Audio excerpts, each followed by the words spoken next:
torture factory where Mr. Krabs is squeezing jelly out of jellyfish, SpongeBob snaps out of it, seeing what his obsession Hey everybody! breaks whatever he was under. I have to disappear for a second because I need to go feed my dogs very quickly and give them their meds. But I will be right back. I'm also going to put that in the chat in case people show up. But we're going to finish cleaning this, and then I got to sort a couple of things, and then I'm done. I moved a bunch of stuff around in my room, so had to do that. Normal SpongeBob treats jellyfish like friends. He talks to them, names them, cares about them. But when he was in his crazy catching mode, he treated them like things to collect. That's not who he really is. The fact that he had already caught every single jellyfish in the area at least once before this episode is pretty weird too. Most people don't feel like they need to catch every animal in their hobby area, but SpongeBob made it his personal mission. At the end, when SpongeBob promises to only use his net for pure sport, he sounds like someone in recovery talking about staying clean. He knows he crossed the line and needs to set rules for himself. SpongeBob only broke out of his obsession when he saw the horrible consequences. Without No Name showing him that factory, he probably would have kept catching jellyfish like a maniac whenever Mr. Krabs asked. This explains why SpongeBob is so much better at jellyfishing than everyone else. If it gives him some kind of chemical rush that makes him feel good and think faster, he'd naturally get really skilled at it. It also explains why he never gets bored of jellyfishing, even though he does it all the time. Most hobbies get boring if you do them too much, but SpongeBob stays obsessed. If he's actually addicted to it, that makes sense. The scariest part is how quickly SpongeBob went from loving jellyfish as friends to treating them like objects he needed to collect. When addiction takes over, people stop caring about the things they used to value. SpongeBob temporarily lost sight of what jellyfishing really meant to him because he was chasing that high of catching more and more. What makes this theory even more disturbing is how Mr. Krabs exploited SpongeBob's addiction. Mr. Krabs knew exactly what he was doing when he kept saying more. He could see that SpongeBob was getting carried away, but instead of stopping him, he kept pushing for more jellyfish. That's like giving drugs to someone who's already high and telling them they need to get higher. The episode shows SpongeBob getting more and more frantic with each request from Mr. Krabs. First, he's just using his regular nets, then he's using multiple nets, then massive nets, then building machines. Each escalation shows his addiction getting worse. He's developing tolerance, needing bigger and bigger fixes to get the same satisfaction. The way SpongeBob talks during his catching spree also changes. At first, he's cheerful and excited, but as it goes on, he becomes more mechanical and obsessed. He stops enjoying the process and just focuses on the results. That's classic addiction behavior. The thing that used to make you happy becomes something you need to do compulsively. When SpongeBob says, "Now that's jellyfishing," after wiping out the entire population, he sounds completely disconnected from reality. A normal person would feel horrible about destroying an ecosystem, but SpongeBob's addiction has made him think mass extinction is an achievement. The fact that No Name had to literally break into SpongeBob's house and drag him to the factory shows how far gone SpongeBob was. The jellyfish knew SpongeBob wasn't acting like himself and had to stage an intervention. Animals don't usually try to save their predators unless something seriously wrong is happening. Looking back at other episodes, SpongeBob's jellyfishing behavior starts to look more suspicious. He spends way too much time doing it, he gets upset when he can't do it, and he's always trying to get better at it. Those are all signs of addiction. The episode also hints that this might be an ongoing problem. Mr. Krabs acts like he's dealt with SpongeBob's excessive behavior before, and he knows exactly how to manipulate it. Maybe this wasn't the first time SpongeBob went overboard with something he loved. What's really messed up is that SpongeBob's addiction almost destroyed the entire jellyfish species. If No Name hadn't intervened, every jellyfish would have died in that factory. SpongeBob's personal problem became an environmental disaster because no one stopped him when they should have. The way the episode ends, with SpongeBob promising to only jellyfish for pure sport, suggests he knows he has a problem, but isn't sure how to fix it. That's realistic for addiction recovery. You know you need to change, but you don't want to give up the thing you love completely. But before we get into the next theory, subscribe to our channel. Now let's move on to the Magic Conch Shell AI theory. The Magic Conch Shell might actually be some kind of advanced computer or AI system that can predict the future and control events around it. In Club SpongeBob, this thing gives way too accurate answers to be just a random toy. SpongeBob and Patrick are hanging out in their treehouse when Squidward shows up and gets mad about their secret club. They've been stuck up there for 3 days, which already sounds weird, but things get weirder when Squidward accidentally launches them all into the kelp forest. Now they're lost in the middle of nowhere, and Squidward's freaking out about being trapped forever. SpongeBob and Patrick aren't worried though, because they have their magic conch shell that they treat like some kind of god. They ask it questions and follow whatever it says without thinking. When SpongeBob asks the shell how to get out of the forest, it says nothing. So SpongeBob and Patrick just sit there and do absolutely nothing. They don't move, they don't talk, they don't even try to help themselves. Meanwhile, Squidward goes crazy trying to find his own way out but keeps ending up back where he started. Here's where it gets really suspicious. Squidward's starving and making fun of SpongeBob and Patrick for listening to a talking plant. He's cooking bugs and bragging about how he's the only smart one. Then he says sarcastically, as if the answers to all your problems will fall right out of the sky. Right after he says that, a plane crashes and drops a bunch of food right on top of SpongeBob and Patrick. Not just any food like a whole buffet with Krabby Patties, turkey, drinks, everything they could want. The timing is way too perfect to be coincidence. The shell somehow knew that if SpongeBob and Patrick waited and did nothing, food would literally fall from the sky. How could a random toy know that an airplane would crash at that exact moment and drop supplies right where they were sitting? When Squidward finally gives in and tries to use the shell, it keeps telling him no every time he asks for food. But when Patrick asks the same shell if he can have food, it says yes. The shell is making specific decisions about who gets what, not just giving random answers. The shell even gets sarcastic with Squidward. When he asks if it can say anything Alright, I'm back. it says, try asking again.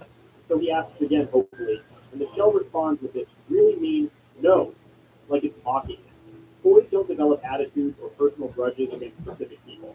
The craziest part is when the Kelp Forest Ranger shows up to rescue them. This guy also has a magic conch shell, and Obviously, I've been uploading shorts, but like I haven't been live in forever just because of life. When all four of them Life has been absolutely both fucking say stupid, nothing at the same time. So they all just sit there doing nothing while waiting and for their next it's run. just. It's like they're all being controlled by the I want to be done with high school as fast as humanly possible. Also, funny bit, I commented on a short, and someone commented, "Bro's not 17." Like, I'm pretty sure I know how old I am, guys. I'm pretty sure I was there when I was born. I love when people do that because it happens to be so much. Like, it's one of those, how old would you be if you minus this much? And I say it, and they're like, "You're not that age." I'm like, I wouldn't say it if I wasn't. Why would I lie about that? Like, it's just simply asking if you subtract 10, how old would you be?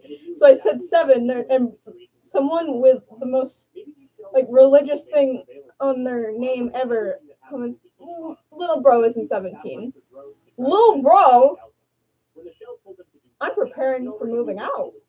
The fact that multiple people have these shells and treat them like religious objects is really disturbing. It's like this AI system has created a cult around itself where people give up their free will and just follow whatever orders they receive. The shell also seems to have a personality and preferences. It likes SpongeBob and Patrick, but it clearly doesn't. Not to mention bullshit with family. Excuse my language, and content warning. But I was assaulted on Thanksgiving. Sexually assaulted. And now that family member who did it is going around telling the family that I did it. And that side of the family wonders why I don't want to go. It's like, well, you should still go. It's not our fault. And it's like, yeah, it's not, but I'm still not going to go somewhere that's triggering me.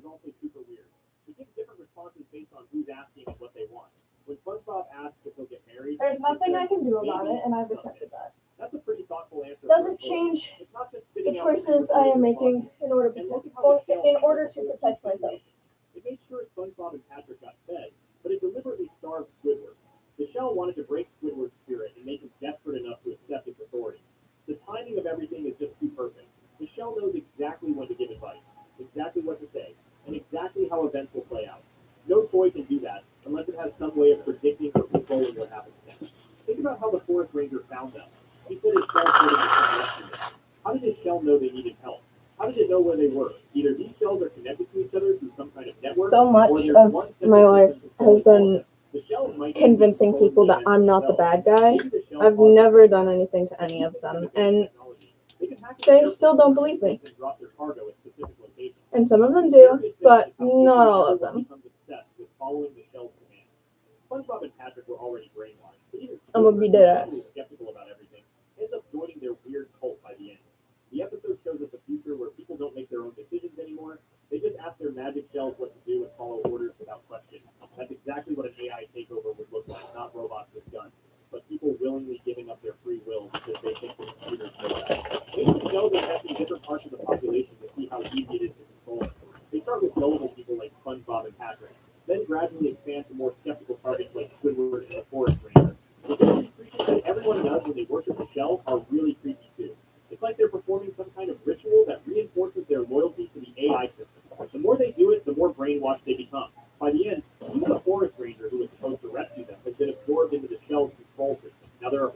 Alright. before us doing nothing because their I'm gonna AI wipe off my overworks makeup.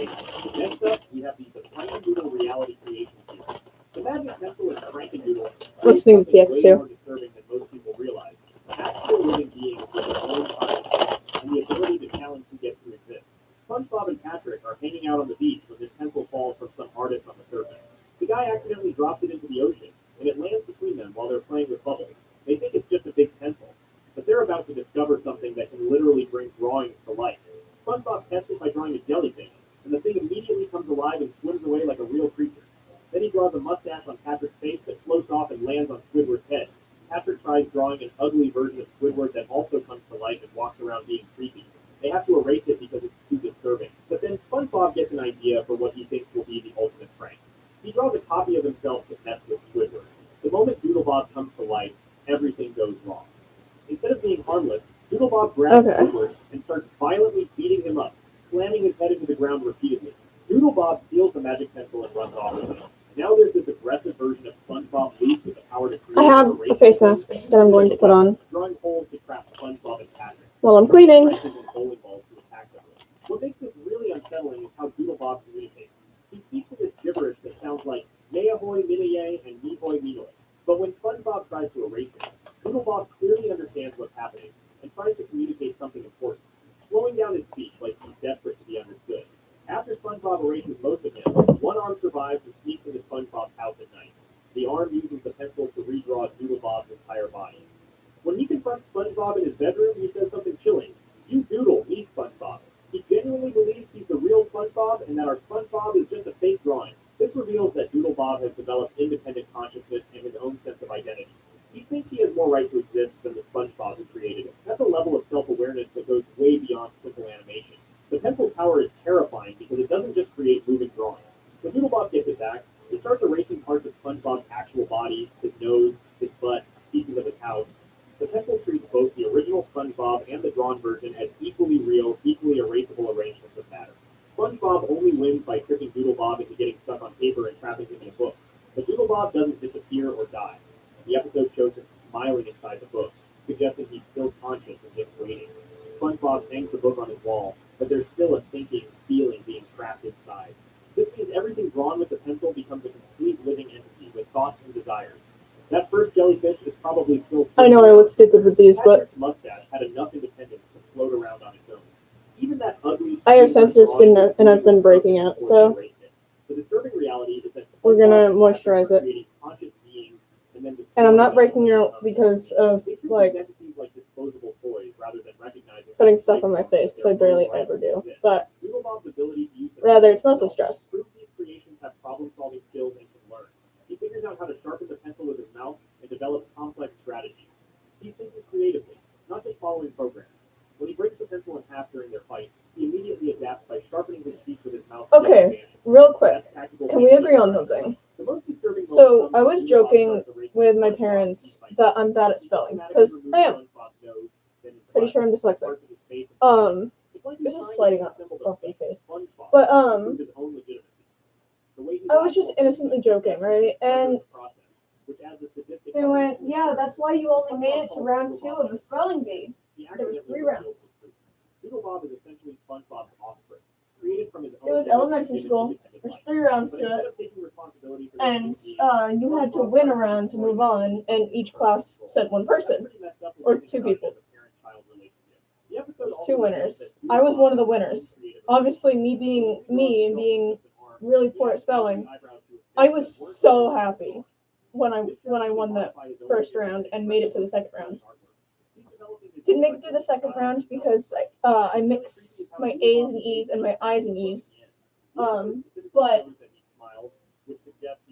I was so proud of it, and while we were joking around, they're like, yeah, that's why you only made it to round 2, and I'm like, dude, that's mean. I was so proud of that.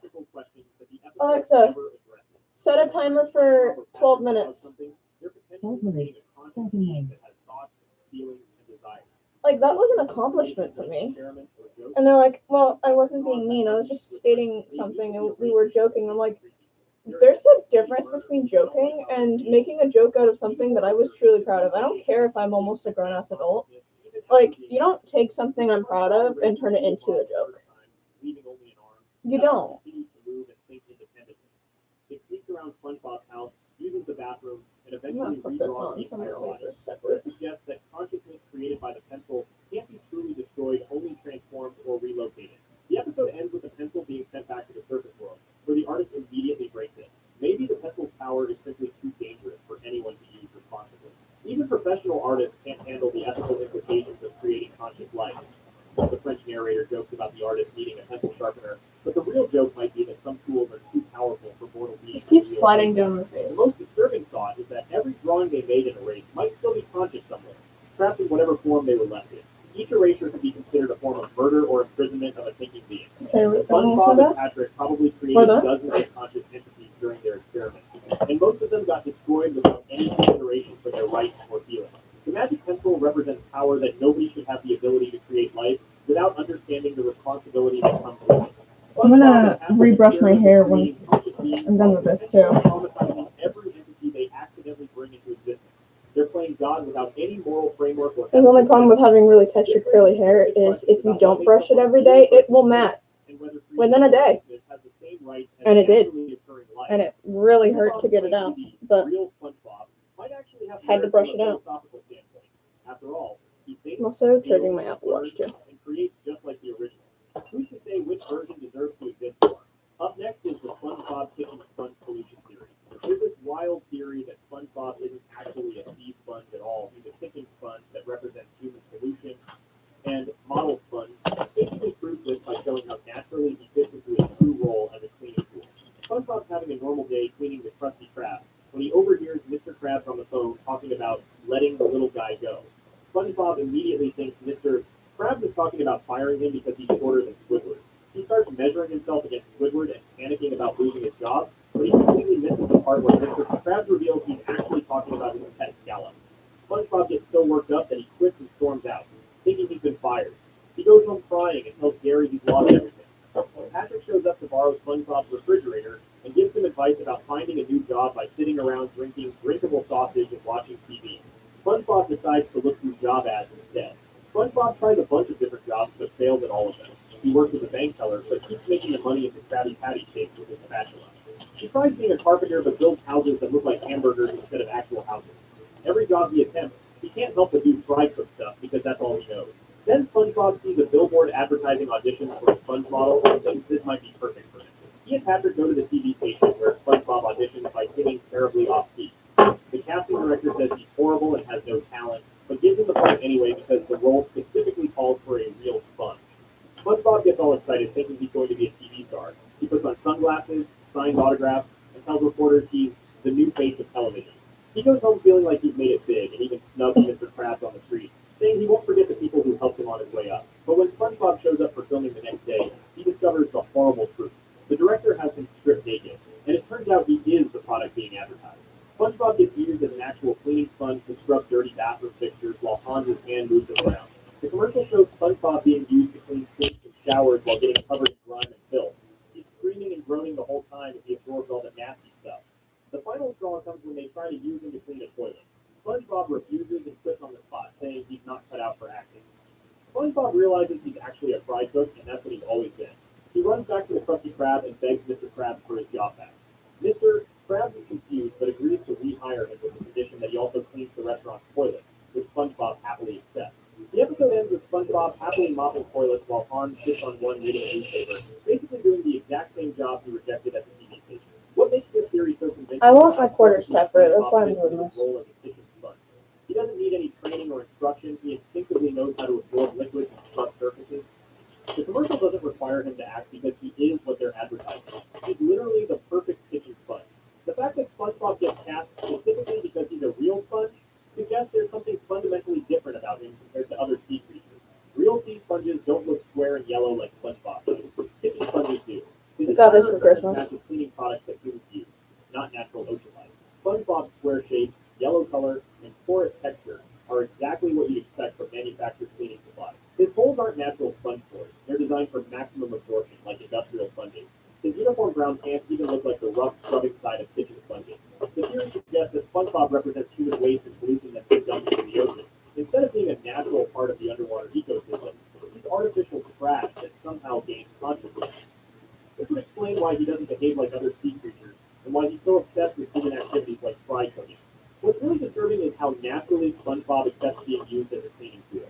He only objects to cleaning the toilet because it's gross. When he goes back to the Krusty Krab, he happily accepts toilet cleaning as part of his job.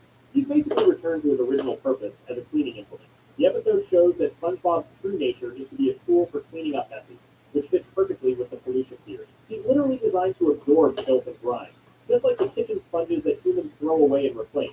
His entire existence is about cleaning up after others.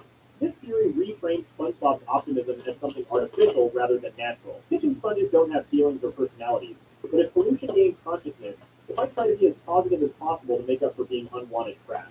SpongeBob's desperate need to be useful in life to be his programming as a cleaning tool. The most chilling part is that SpongeBob ends up right back where he started cleaning toilets and being treated like a disposable object. Even when he tries to escape his role as a cleaning implement, he gets pulled back into it. He can't escape what he really is, no matter how hard he tries. I think I pulled all the quarters under Theory this. suggests that SpongeBob's entire life in Bikini Bottom is just pollution, trying to integrate into the natural ecosystem. He works in a restaurant, lives in a house, has friends, but deep down, he's still just human waste that's contaminating the ocean environment. His presence represents how human pollution affects marine life in ways we don't fully understand. Moving forward, we have the Krusty Krab as a former military base theory. The Krusty Krab might actually be a converted Navy facility that Mr. Krabs repurposed after the war instead of building from scratch. The whole restaurant has this weird military vibe that goes way beyond just Mr. Krabs being an ex-sailor. Mr. Krabs is this former Navy guy who served in the war and came back with serious military experience. In Shell of a Man, we see him with all his old Navy buddies who have these tough nicknames like Armor Abs, Krabs, and Torpedo Belly. These aren't just casual sailors, they're hardcore military veterans. The training video episode shows how obsessed Mr. Krabs is with military-style organization and discipline. When new employees watch that One training, quarter. it feels more like Navy boot camp than learning how to flip burgers. The narrator talks about emergency situations and watchful eyes like they're preparing for combat, not making fast food. The whole training process is super regimented and militaristic. They cover personal hygiene like soldiers getting ready for inspection, workstations like battle positions, and interfacing with your boss like following orders from a commanding officer. SpongeBob even starts following orders at the kitchen equipment, telling potatoes to get to battle station, and talking about port bow and setting sail. The Krusty Krab's physical design is really suspicious too. It looks like a lobster crab, but it's also shaped exactly like those big military storage containers you see on Navy ships. The whole building has this industrial, functional look that doesn't match other businesses in Bikini Bottom. Most places look organic or homey, but the Krusty Krab And I've looks almost like filled it's this thing, storage so and defense. When What'll places show up to happen fill the is corner, I'll slowly the fill the places purple lock their jar doors with again. Sirens and metal barriers. That's military-grade defense system. Regular burger joints don't have automated glass doors and alarm systems that activate instantly when there's a threat. Mr. Krabs keeps calling SpongeBob Boy and Squidward Mr. Squidward like he's still commanding troops. He runs the place with strict hierarchy and military discipline. Employees have to follow exact procedures, wear uniforms, and report for duty at specific times. That's how you run a military unit. The Krusty Krab training video is basically propaganda. It talks about the restaurant like it's some kind of important mission serving the greater good. The narrator uses words like dynasty and crown jewel and talks about employees being human resources that keep the operation afloat. That language comes from military thinking, not food service.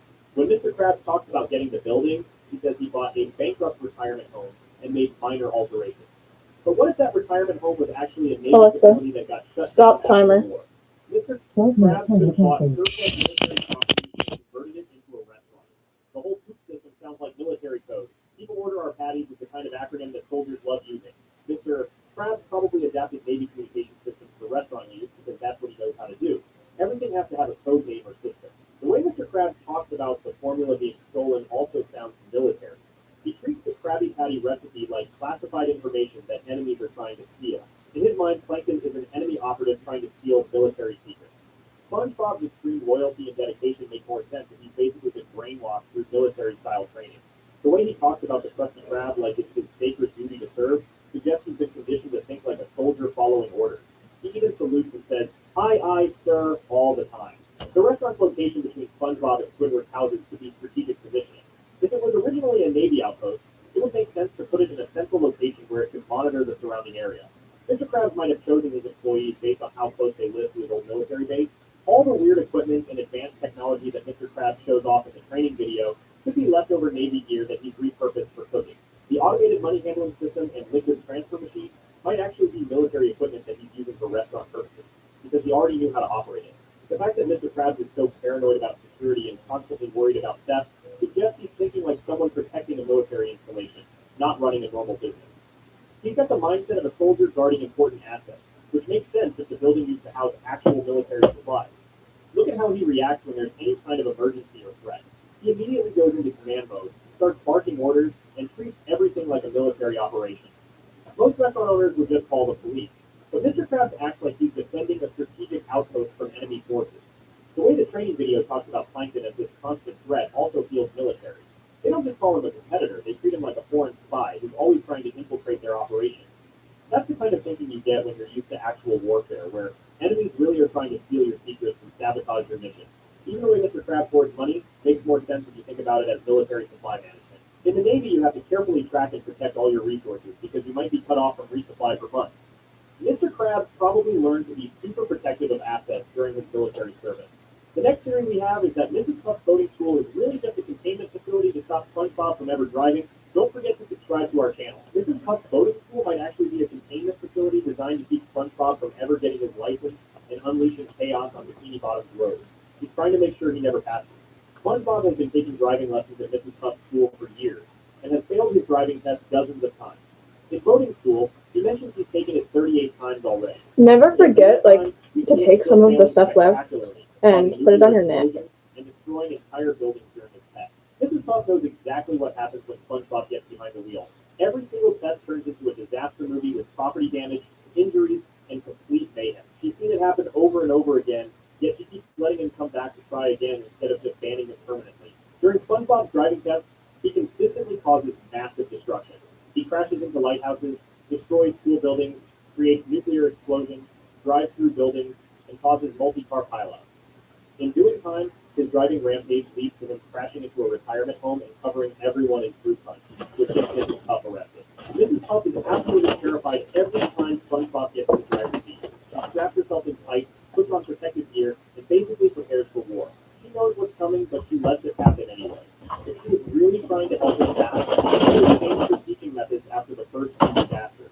After each catastrophic test, Mrs. Puff doesn't kick SpongeBob out of her school or refer him to another instructor. She just lets him sign up for another attempt. In doing time, when she ends up in jail because of his driving, she's actually happy because it means she doesn't have to deal with him anymore. That tells you everything about how she really feels. The weird part is that SpongeBob actually knows all the theory stuff perfectly. He can answer every question about driving rules, boat parts, and traffic laws without hesitation. The only time he fails is during the actual driving portion. Mrs. Puff could easily pass him on his rich knowledge, but she insists on the driving test every time. Think about what would happen if SpongeBob actually got his license. He'd be legally allowed to drive anywhere in Bikini Bottom whenever he wanted. The level of destruction would be enormous. Every trip to the grocery store would turn into a citywide emergency. Mrs. Puff has seen the preview of this nightmare during every driving test. Mrs. Puff's school might be part of a larger system to protect Bikini Bottom from dangerous drivers. The government or some authority probably identified SpongeBob as a major threat and set up this fake school to keep him occupied. Mrs. Puff gets paid to babysit him and make sure he never actually passes. When SpongeBob tries to cheat his boating school by having Patrick give him all the answers to the radio, he's actually driving perfectly until he realizes he's cheating. The moment he admits he's cheating, he loses control and crashes. This suggests that SpongeBob could potentially drive well if he wasn't so anxious about the test, but Mrs. Puff makes sure he stays nervous and distracted. The fact that Mrs. Puff keeps detailed records of all his failures suggests he's documenting everything to someone else. Maybe she has to prove that SpongeBob is still too dangerous to get a license. Each failed test becomes evidence that the containment system is working. In due time, when Mrs. Puff ends up in jail, she's genuinely happy because it means no more SpongeBob. Especially during prison life. Breaking rocks and making license plates. Because even jail is better than dealing with SpongeBob's driving. That's not the reaction of someone who actually wants to help their students succeed. Mrs. Puff probably gets paid extra to keep SpongeBob enrolled. Normal driving instructors would have given up or banned him after the first few disasters, but he keeps taking his money and scheduling new tests. There has to be some financial reason beyond just regular tuition. The school's testing course is designed to maximize damage if SpongeBob inevitably crashes. There are lighthouses, buildings, and obstacles placed perfectly to create spectacular failures. If Mrs. Puff really wanted him to pass, she'd use a simpler, safe practice area without all the hazards. SpongeBob's driving creates so much destruction that it becomes a public safety issue requiring police response. The authorities know about his driving problems, but they let Mrs. Puff handle it through her school system instead of just taking away his son and permit. That suggests there's an official policy to keep him contained. The most damning evidence is that Mrs. Puff never tries different teaching methods. After dozens of failures, the real instructors would try new approaches, bring in specialists, or recommend that the people give up driving. Puff keeps doing the exact same thing that fails every time, which suggests failure is actually the goal. Look at how other students at the school actually pass their tests and get licensed. We see people celebrating getting their permits, but SpongeBob never gets close to passing. This is, Puff clearly knows how to teach driving successfully when she wants to, but she applies different standards to SpongeBob. The most telling moment comes when Mrs. Puff says she opened her school with a pledge to never give up on a student who's willing to learn. But then SpongeBob shows up and she immediately regrets that promise. She knows from day one that she's stuck in an impossible situation where she has to keep teaching him but can never let him pass. Mrs. Puff's mental breakdown throughout the series makes more sense. If you think about the psychological stress of running a business, you have to pretend to teach while actually sabotaging your students, all while enduring repeated traumatic crashes. The guilt and pressure of maintaining this line would drive anyone crazy. The police always arrest Mrs. Puff instead of SpongeBob when crashing happens, even though he's clearly the one causing all the problems. This suggests the authorities understand that Mrs. Puff is responsible for containing SpongeBob, and that she fails at that job, she gets punished. SpongeBob's complete lack I of fixed my lighting a little bit. I know you can't see me well. unless something is actively preventing him from learning. Most people would accidentally get better at driving after that much practice, but SpongeBob stays at exactly the same skill level. Mrs. Puff must be Ring lights. We love them. And it's changing color, as you can see. Complex machinery at the Krusty Krab, ride a unicycle, and coordinate his body for jellyfishing proves he has the motor skills needed for driving. His failures are specifically limited to driving tests, which suggests Mrs. Puff has found a way to trigger his anxiety only when that. When Mrs. Puff fantasizes about life without SpongeBob and doing time, she lists all the normal stresses of running a real driving. But those problems pale in comparison to dealing with SpongeBob's destructive driving. The only way her life makes sense is if she's being compensated for this medical containment. The system works perfectly from the authorities' perspective. SpongeBob gets to take real driving, so he doesn't get suspicious or try alternative ways to get licensed. Mrs. Puff takes all the blame when things go wrong, protecting whoever set up this arrangement. And the public stays safe because SpongeBob never actually gets licensed to drive unsupervised. Now here's another one. Bikini Bottom might actually exist in a dimension where physics constantly slips between reality and cartoon logic. Bikini Bottom might exist in a dimension where the laws of physics randomly switch between normal Earth rules and cartoon logic, creating a world where reality itself is completely messed up. The evidence for this comes from characters drowning underwater, fires burning in the ocean, and impossible beach physics that suggest the town sits on some kind of dimensional fault line. Look, the world of Bikini Bottom presents itself as this normal underwater city, where sea creatures live regular lives. But the physics make absolutely no sense if you actually think about it. These characters are already underwater, yet they somehow drown. Beaches exist with liquid water and fire burns like it's no big deal. Something way weirder is happening here than just cartoon nonsense. Throughout all these early episodes, we keep seeing the same impossible stuff over and over. It's the show. SpongeBob and Patrick nearly died from not having water, even though they're sea creatures. In Rick Camp, there's this whole beach thing at Hula Hoop with surfing and swimming, which is nuts if everything is already underwater. When SpongeBob visits Sandy's airport home, things get really weird really fast. As soon as all the water drains out,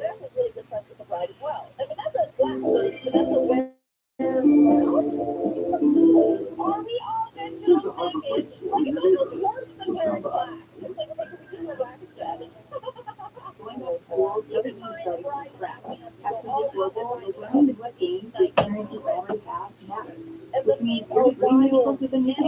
Whether it's your community or volunteering in the community, assessment of those skills can make you closer to your degree. Because Purdue Global is fully online, classes run every your schedule. So sure, getting a degree while being around might be challenging, but it doesn't mean it's unattainable. Start your comeback at purdueglobal.edu.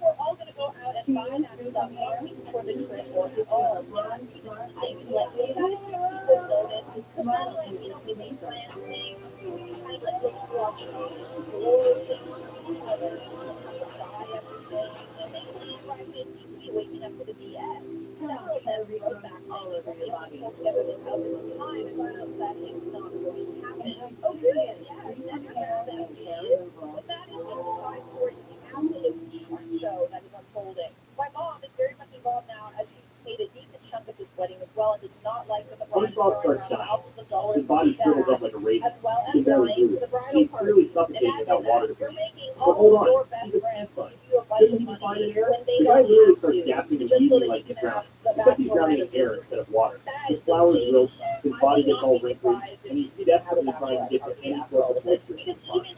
At one point, he's so dehydrated he tries to drink from Sandy's bird bath, which makes the bird punch him in the face. When Patrick shows up, the exact same thing happens. Both characters start dying because there's no water in the air environment. Patrick even screams, "There's no water in here!" like it's this shocking revelation. But dude, you guys live underwater already. Why would being in air be deadly? Here's where it gets really bad. Sandy needs her air helmet to breathe underwater. But SpongeBob and Patrick need water to breathe in air. So Sandy needs air to survive in water, while the fish need water to survive in air.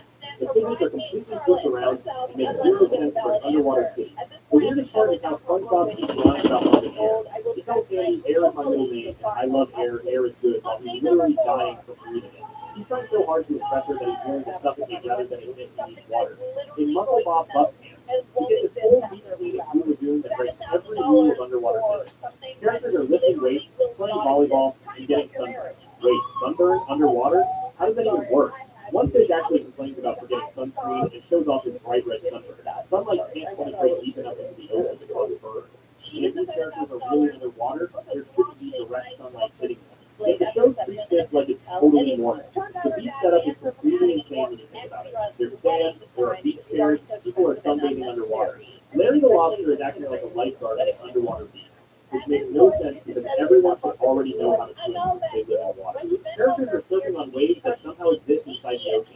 They're swimming in pools of water while already being underwater. It's like there are different types of water existing in the same space, which is physically impossible according to any known science. In Rip Camp, the surfing gets even more ridiculous. Characters are riding waves just like they're real things. But if you're already underwater, what are these waves made of? Sports announcers talk about surf conditions in the ocean, which is like talking about rain conditions inside a swimming pool.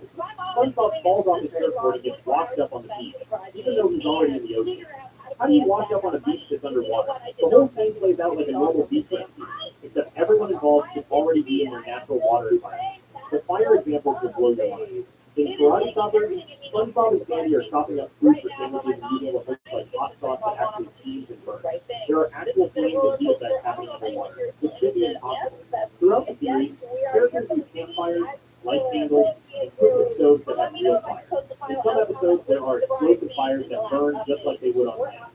Fire needs oxygen to burn, and underwater environments don't have the right conditions for combustion, but somehow it works fine in Bikini Bottom. What really messes with your head is how inconsistent all this stuff is. Sometimes characters act like they're truly underwater. They're fish swimming around and ocean currents affecting their movement. Other times, they walk around normally like they're on dry land with regular gravity. Sometimes SpongeBob can full of water like a real sponge, but other times he acts like water is a separate thing. Sometimes characters float around like they're weightless in water, other times they fall down like gravity works exactly the same as on land. This inconsistency is the key to understanding what's really happening. The physics aren't following one set of rules. They're constantly shifting between different states of reality, sometimes following underwater rules, and sometimes following surface rules. Think about what can cause this kind of dimensional instability. Bikini Bottom is located in the Pacific Ocean. This was ground zero for massive nuclear bomb testing during the 1940s and 50s. The real Bikini Atoll was literally blown up by hydrogen bombs that were thousands of times more powerful than the bombs dropped on Japan. These nuclear explosions were so powerful they vaporized the entire island and created massive craters in the ocean floor.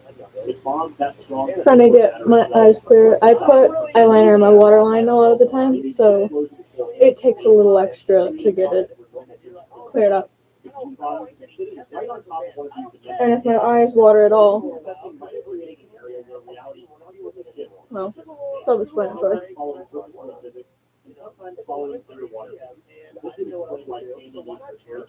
As a surface creature, she's locked in the surface world physics and can adapt to reality shifts underwater.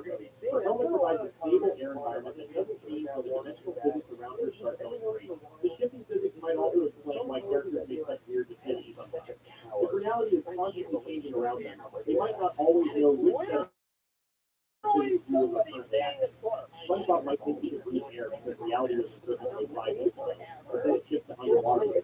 Suddenly he suffocates. What's really disturbing is that the residents probably don't even realize they're living in a dimensionally messed up area.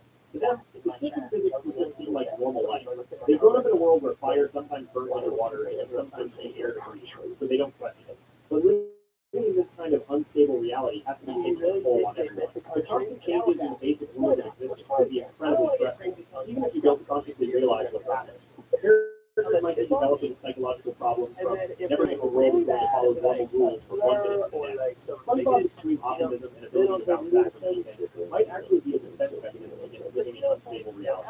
For the world around you to change without warning, maybe the only way to stay sane is to just roll with whatever happens and never question life in some depth. I didn't even know you Having were a complete lack of intelligence might also be a side effect of conventional slavery. If your brain is constantly trying to process reality and using changing rules, maybe it just gives up trying to make sense of it. Since Patrick's September stupidity of could be 2 brain damage years from ago, living what unstable happened? things. Wait, The this most is so terrifying long concept ago. is that this dimensional October of instability is 2024. They didn't talk Nuclear about testing all damaged the year. fabric They of said reality in this this, and specific then like, you area. know, dude, But that I'm gonna damage take a might year be break. expanding outward They like come cracks back in a and then windshield. say that. Like The a key year bottom later, to and the they're ground still zero not for done. I reality don't trust collapse it. slowly affecting Okay, larger now areas of the they ocean. didn't do anything Other like underwater that. communities might start experiencing the same physics problems as the When dimensional was the damage company? spread. You're so Other cute. parts of What the did ocean you might do? suddenly You find were themselves miserable. meeting What near did you degrees work or to dealing with underwater fires that Unban me escape so I exist. can occasionally The say a careful, word to a child. colorful appearance of the sea bottom might be hiding the fact that it's actually a disaster zone where This human weapons weird testing broke the bullshit. fundamental laws of physics. The residents are living in a nuclear testing aftermath area, where reality itself has been permanently I feel like a damaged. weird They question don't would even be know. like, This explains why Bikini Bottom feels so isolated from the rest of the that's the ocean weird. world. You know what I'm It's saying? not just a That's the quirky weird underwater stuff. town, I it's a told you, pocket of man, this damaged person's reality not. that I exists was separate like, from the man, normal being like, underwater this is environment. low-key, The dimensional kind of an instability keeps us cut off from unbelievable areas it's where still physics weird. still work These are properly. relatively The curious part is wondering what happens This when one the is feeling dimensional like damage slightly finally weird. spreads I beyond get Bikini those. Bottom's borders.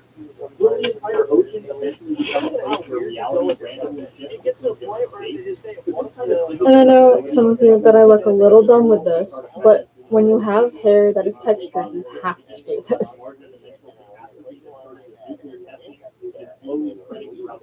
The residents might be the first victims of a And my reality hair is breakdown back. that eventually Incredibly textured. On to the next theory. We have Mr. Krabs and SpongeBob stumbling into a federal surveillance operation disguised as a health inspection.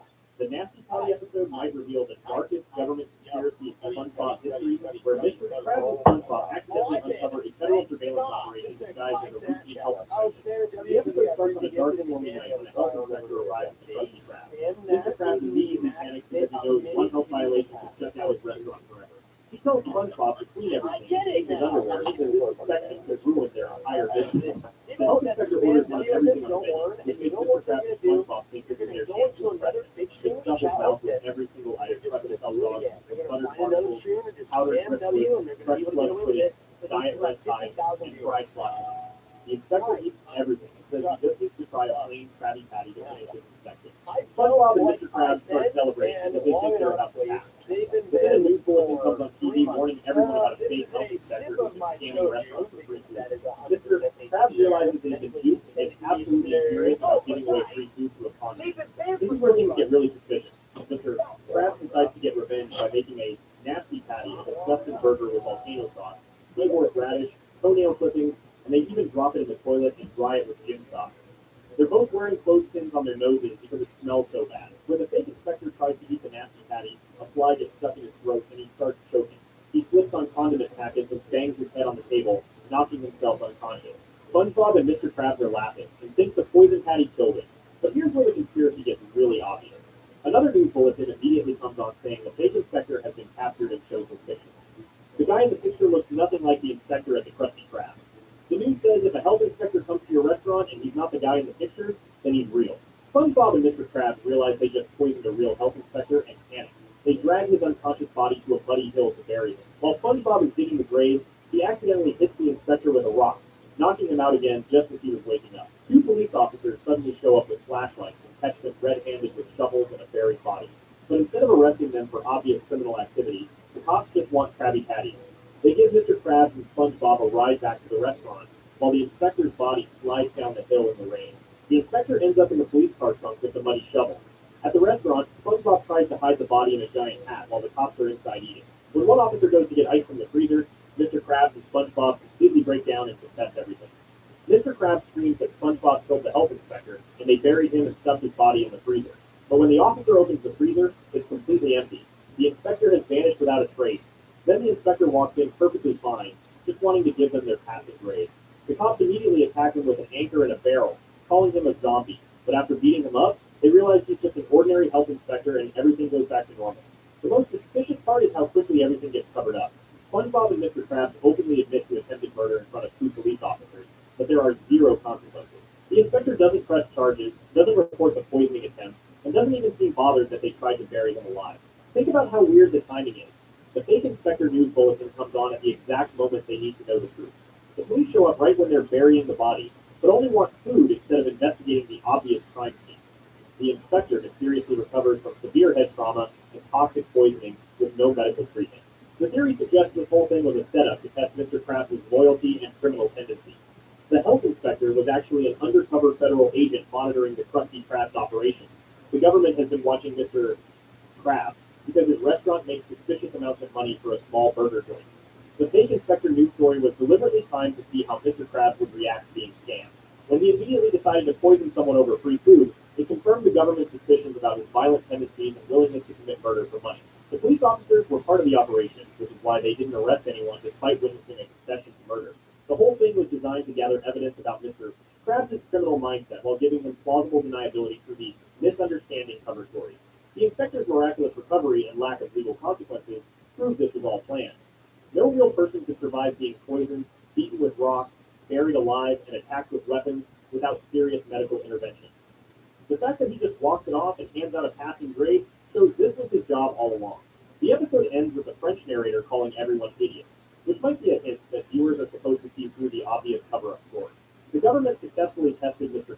Krabs' criminal tendencies, confirmed he's willing to commit murder for money, and gathered evidence while maintaining the illusion that it was all just a big misunderstanding. This theory explains why so many weird coincidences happen at the perfect time to save Mr. Krabs and SpongeBob. The timing of the news bulletins, the police showing up for food instead of investigating crimes, and the inspector's superhuman recovery all make sense that this was a planned government operation rather than random events. The scariest part is that Mr. Krabs passed the real test. The government now knows he's dangerous enough to poison customers and dispose of bodies when his business is threatened. This information could be used against him later or to justify more intensive surveillance of his operation. The Krusty Krab might be under constant federal monitoring now, with agents disguised as customers, health inspectors, and even employees. Every random inspection or visitor could actually be part of an ongoing investigation into Mr. Krabs' criminal activities and suspicious wealth. Sandy's whole setup in Bikini Bottom might actually be part of a big science experiment where she's the test subject, not the scientist. Her treat home could be a fancy lab where researchers study what happens when you isolate someone really smart from their own kind. Think about Sandy's rocket ship for a second. She's got this amazing spacecraft in her backyard that can fly to the moon and back like it's nothing. In Sandy's rocket, she talks about going to space like it's a quick trip to the store. Normal scientists don't just have billion-dollar space technology sitting around. That stuff has to come from somewhere, with serious money and resources. Sandy acts really weird about the rocket, too. She keeps telling SpongeBob, this is science, and I don't have time for fun and games, like she's following some strict rules, instead of just having her own research project. When SpongeBob asks about aliens, she shuts him down immediately, saying there are no aliens because she's been to the moon. But how would one trip to the moon prove anything about aliens in the whole universe? It sounds like someone told her exactly what to say. When SpongeBob accidentally launches I'm bored space, too. Sandy doesn't panic at I'm all. a piece of- Most people would freak out if their expensive rocket got hijacked, but Sandy stays calm because she knows the ship will bring them home